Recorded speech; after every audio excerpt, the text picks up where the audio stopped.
ഞങ്ങളിന്നലെ കോൺവെൻറ്റിൽ പോയി. ഇവിടെ നിന്ന് കോൺവെൻറ്റിൽ പോയപ്പോൾ ഒരു സിസ്റ്റർ പുറത്തു നിന്ന് വരികയാണ്. ആ സിസ്റ്ററാണെന്ന് അത് മനസ്സിലായില്ല, കാരണം ചുരിദാറാണ് ഇട്ടിരുന്നത്. അകത്ത് പോയി വസ്ത്രം മാറി തിരിച്ചു വന്ന സന്ദർഭത്തിൽ ഞങ്ങൾ വീണ്ടും സംസാരിക്കുന്നുണ്ടെങ്കിൽ പറഞ്ഞു, തിരുവസ്ത്രം ധരിച്ച് പുറത്തിറങ്ങുന്നതിന് പോലും ഭയമാണ്. ഒരു ചാനലിന് ബൈറ്റും കൊടുത്തിട്ടുണ്ട്. തിരുവസ്ത്രം ധരിച്ചു പുറത്തിറങ്ങാൻ ഭയമാണ്. ഇതാണ് താങ്കൾ ചോദിച്ചതിന് ഉത്തരം. ഉറക്കെ ഒന്ന് പ്രാർത്ഥിച്ചാൽ ആൾ വരും. വേദപാഠ ക്ലാസ് ഈ പുറത്തെ കോൺവെൻറ്റിൽ നടക്കുമ്പോൾ ആ കോൺവെൻറ്റിലെ വേദപാഠ ക്ലാസ്സിനകത്തേക്ക് ഒരു സംഘം ഇരച്ചു കയറി വരികയാണ് ജയ് ശ്രീറാം വിളികളുമായി. എന്നിട്ട് മുഴുവൻ പേരെയും പരിശോധിക്കുകയാണ്, ചോദ്യം ചെയ്യുകയാണ്. നിങ്ങളെല്ലാവരും ആരെങ്കിലും ഹിന്ദുക്കളായിട്ടുണ്ടോ എന്ന് പരിശോധിക്കുകയാണ്. പരിശോധന എല്ലാം കഴിഞ്ഞിട്ട് ഇവർ പരിശോധിക്കാൻ എല്ലാം പരിശോധിച്ചതിന് ശേഷം അവിടെ നിന്ന് ഉച്ചത്തിൽ ജയ് ശ്രീറാം വിളിക്കുകയാണ്.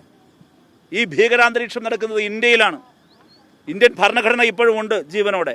ആ ഭരണഘടനയുടെ കീഴിലാണ് ഇതെല്ലാം നടക്കുന്നത്. നിങ്ങൾ ആലോചിച്ച് നോക്കൂ, ഇവിടെ നടന്ന മുഴുവൻ ഈ ചോദ്യങ്ങൾ മുഴുവൻ ചോദിക്കുന്നത് പോലീസ് കസ്റ്റഡിയിലിരിക്കുമ്പോൾ പോലീസ് കസ്റ്റഡിക്കകത്ത് കയറി ഈ പറയുന്ന ബജ്രംഗ് ദളിൻ്റെ ഗുണ്ടകൾ, തെമ്മാടി സംഘം അവരെ മാറ്റി നിർത്തി അവിടെ വെച്ച്, അതിനുള്ളിൽ വെച്ച് പോലീസ് നിസ്സാരമായി നിൽക്കുക. അതിൻ്റെ മുമ്പിൽ വെച്ച് ഇവരെ ചോദ്യം ചെയ്യുകയാണ്.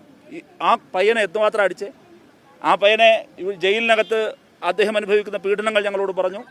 ഞങ്ങൾ സൂപ്രണ്ടിനോട് സംസാരിച്ചു. ആ 19 വയസ്സുകാരനായ ആദിവാസി യുവാവിനെ ഇപ്പോൾ തന്നെ പ്രത്യേകം ഒരു സെല്ലിലേക്ക് അദ്ദേഹത്തിൻ്റെ കംഫർട്ടബിൾ അനുസരിച്ച് മാറ്റാമെന്ന് ഇപ്പോൾ സൂപ്രണ്ട് ഞങ്ങൾക്ക് ഉറപ്പ് നൽകിയിട്ടുണ്ട്. അത് 2 കന്യാസ്ത്രീകൾക്കും അവർ ആർത്രൈറ്റിസ് എല്ലാം നേരിടുന്നുണ്ട്, ഒരുപാട് രോഗപീഠകളുണ്ട്. അവർക്ക് അടിയന്തരമായി ബെഡ് കൊടുക്കണമെന്ന് ഞങ്ങൾ ആവശ്യപ്പെട്ടു.